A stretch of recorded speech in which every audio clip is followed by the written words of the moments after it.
नमस्कार, good evening. Personal finance show money गुरु में आपका स्वागत है। आज के कार्यक्रम में हम बातचीत करने जा रहे हैं म्यूचुअल फंड के बाजार पर, और हम आपको बताना चाहेंगे जब हम म्यूचुअल फंड के मार्केट पर बातचीत करेंगे तो किन पहलुओं को हम आज के कार्यक्रम में छुएंगे। खास करके हम पहले सेगमेंट में आज ये SIP इन्वेस्टमेंट के जरिए किस तरह से आप आगे बढ़ सकते हैं, कितना फायदेमंद है, किस तरह से डिसिप्लिन फॉर्म में आप इसके जरिए अगर बढ़ें तो आपको ये काफ़ी हेल्पफुल रह सकती है। बैलेंस फंड्स का हम जायजा लेंगे, साथ ही LSS में निवेश को लेकर किस तरह से आगे बढ़ें इस पर भी हम बातचीत करेंगे। और हम आपको बताना चाहेंगे आज कार्यक्रम में पार्टिसिपेट करने के लिए इस वक्त मुंबई स्टूडियो में हमारे साथ मौजूद हैं अभिनव अंग्रीश जी, जो कि MD हैं investonline.in के। अभिनव जी, गुड इवनिंग, स्वागत है आपका कार्यक्रम में। और हम आपको बताना चाहेंगे साथ ही आपके जो भी प्रश्न हैं म्यूचुअल फंड बाजार पर, आप कुछ भी पूछना चाहें तो आप अपने प्रश्न सीधा हमसे पूछ सकते हैं, कार्यक्रम में जुड़ सकते हैं। कार्यक्रम में पार्टिसिपेट करने के लिए आपको हमें SMS भेजना होगा 57575 पर, और ये कंप्लीट डिटेल्स हैं जिस तरह से आप हमें अपने प्रश्न भेज सकते हैं। फंड जरूर लिखेगा क्योंकि आज बातचीत होगी म्यूचुअल फंड बाजार पर, और अपना सवाल और कंप्लीट डिटेल्स SMS कर दीजिएगा।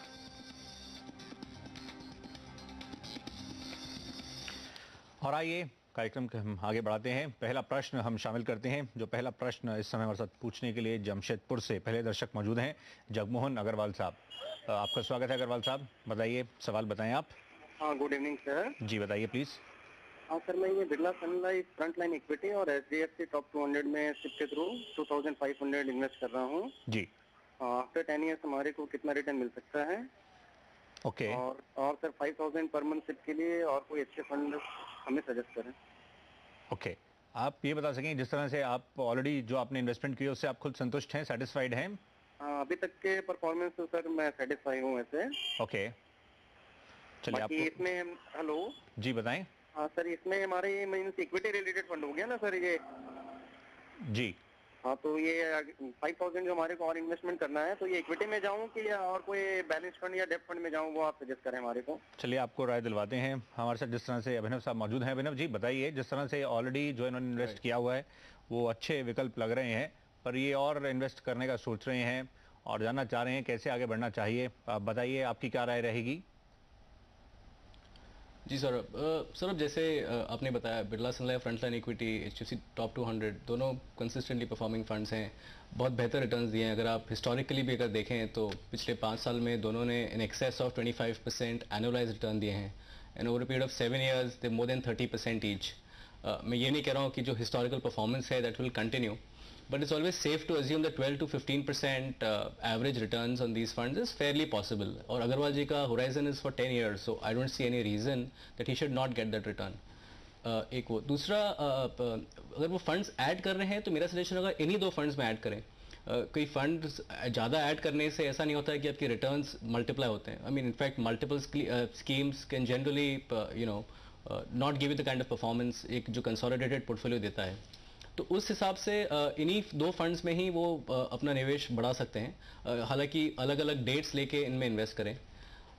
दूसरा, वो जो पूछ रहे थे कि वो इक्विटी में ही रहें या बैलेंस में जाएं, मेरे हिसाब से अगर 10 साल का उनका होराइजन है तो equity SIP is the best option he can choose. There is कोई ज़रूरत नहीं है कि वो आप बैलेंस फंड में या कोई और डेट फंड में इन्वेस्ट करें। जी, तो इक्विटी के सहारे ही आगे बढ़ा सकता है। इक्विटी ने बेहतरीन रिटर्न्स दिए हैं, दिखाया है लंबी अवधि में, तो उस तरह से बढ़ाया सकता है। और इसी में जो आपने ऑलरेडी जो निवेश किया है, जो अच्छे विकल्प हैं, उन्हीं के साथ और आगे बढ़ाया सकता है, क्योंकि अगर आप और बढ़ाएंगे तो उनको फिर मैनेज करना भी उस प्रकार से थोड़ा मुश्किल रहता है। आइए अब अगला प्रश्न हम शामिल करते हैं। ये अगला सवाल प्रशांत गुप्ता जी का है, रायपुर से है। अगर लाइन पर हैं गुप्ता साहब तो पूछ सकते हैं आप सवाल, बताइए। सर मैं प्रशांत गुप्ता रायपुर से बोल रहा हूँ। जी गुप्ता साहब बताएं। सर मैं बिरला सन लाइफ का फ्रीडम 58 प्लान लिया है और 2000 पर मंथ इन्वेस्ट कर रहा हूँ उसमें। जी, तो ये प्लान मेरे लिए कैसा है सर ये? जी, तो आप इसमें ऑलरेडी जिस तरह से आप इसमें जैसे निवेश कर रहे हैं, आपने जैसे बताया, तो आपने कुछ सोच समझ कर ही इसमें आपने कदम आगे बढ़ाया होगा।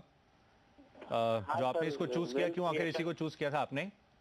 जी सर, वेल्थ क्रिएशन के लिए इसको लिया हूँ सर मैं। ओके, आपको राय दिलवाते हैं, पर आप खुद भी जिस तरह से आपने कहा वेल्थ क्रिएशन पर, आपके जहन में प्रश्न है क्या ये ठीक ऑप्शन है या नहीं है? अभिनव, आप बताएं किस तरह से इसकी परफॉर्मेंस जिस तरह की रही है, शायद उसको लेकर कुछ कंसर्न हैं ये, और पूछ रहे हैं किस तरह से आगे बढ़ना चाहिए, आप इनको क्या सजेस्ट करना चाहेंगे? डेफिनेटली सौरभ, देखिए सौरभ, पहली बात आई डोंट नो कि इनको ये पता भी है कि फ्रीडम फंड एक बैलेंस्ड फंड है, वो एक प्योर इक्विटी फंड नहीं है। बैलेंस फंड वो फंड होता है जो 60% इक्विटी एंड 40% डेट में इन्वेस्ट करता है। उसके हिसाब से भी अगर आप दूसरे फंड से इसको कंपेयर करें तो ये फंड का परफॉर्मेंस थोड़ा डिसमल रहा है। बट कंपेरेटिवली यही fund house Birla sun life mutual fund का ही उनका एक बिरला सन लाइफ 95 फंड है, जो एक बैलेंस फंड है जिसने एक काफ़ी बेहतरीन परफॉर्मेंस दिया है compare to the freedom fund.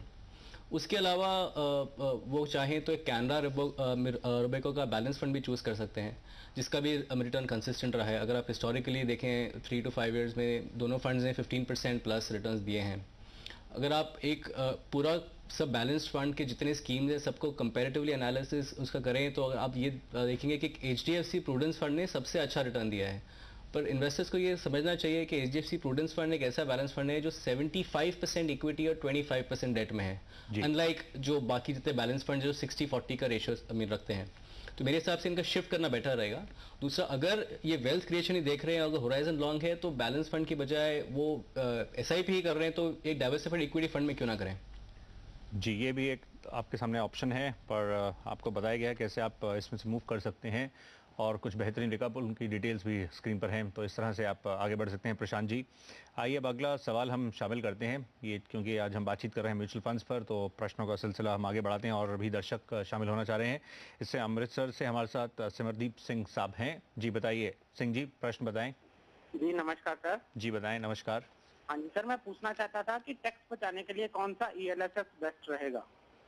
Okay, tax बचाने के लिए चलिए, अच्छा है आप समय पर इस तरह से इसकी प्लानिंग कर रहे हैं। आपने बताया ELSS, इसमें जिस तरह से 3 ईयर का लॉक इन रहेगा।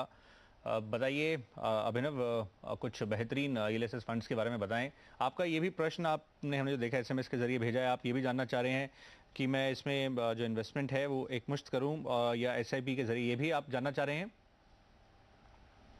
लग रहा है संपर्क उनसे टूट गया। बहरहाल जी सर, ये स्क्रीन पर भी जो हम देख रहे हैं SIP और आपने जो एक मुश्त कहा, अभिनव इसका भी समझा सकें इनको भी और बाकी व्यूअर्स को भी, जो SIP के जरिए अगर जिस तरह से एक डिसिप्लिन फॉर्म में जैसे कहा जाता है, आप बढ़ते हैं और आप एक रेगुलर इंटरवल्स पर आप उसमें इंस्टॉलमेंट्स दे रहे हैं, तो एक तरीके से एक अच्छा विकल्प रहता है। उसमें जो रिस्क है वो भी जिस तरह से डिवाइड होता है, कैसे आप उसको देखते हैं? और ये जो एक मुश्त का जो ये पूछ रहे हैं, और फिर आगे कुछ ELSS के बेहतरीन फंड्स बताएं।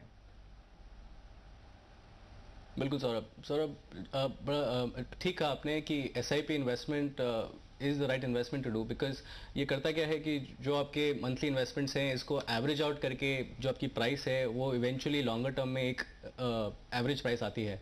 अनलाइक जो अपफ्रंट इन्वेस्टमेंट होता है वो आपको एक फिक्स प्राइस, आप अगर आप हाई बाजार अगर ऊपर है तब आप ले रहे हैं तो नेचुरली उसकी NAV भी ज़्यादा होती है। तो SIP definitely is the right option. Plus ELSS अगर ये प्राइमरीली सिर्फ टैक्स सेविंग के लिए ले रहे हैं तो ELSS ही ऑप्शन है, जो ATC में आपको जिसका टैक्स बेनिफिट मिलता है।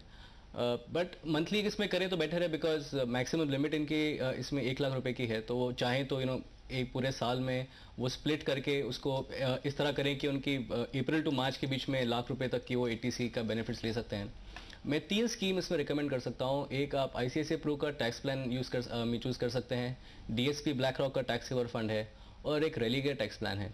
मैं इसमें एक और चीज़ सौरभ ऐड करना चाहूँगा कि ELSS इन्वेस्टमेंट्स को आप सिर्फ एक टैक्स सेविंग इंस्ट्रूमेंट की तरीके से ही नहीं देखें जी। आप ये सेम इन्वेस्टमेंट 3 साल के बाद भी होल्ड कर सकते हैं। ये 3 साल के बाद एक ओपन एंडेड जैसा फंड हो जाता है आपके लिए, जिसका परफॉर्मेंस और प्राइमरीली एक इक्विटी डाइवर्सिफाइड फंड की तरह ही परफॉर्म करता है। तो ऐसा ज़रूरी नहीं है कि आप इसमें 1 ही लाख रुपए इन्वेस्ट कर सकते हैं, आप कोई भी सम इन्वेस्ट कर सकते हैं और 3 साल के बाद भी उसको होल्ड कर सकते हैं।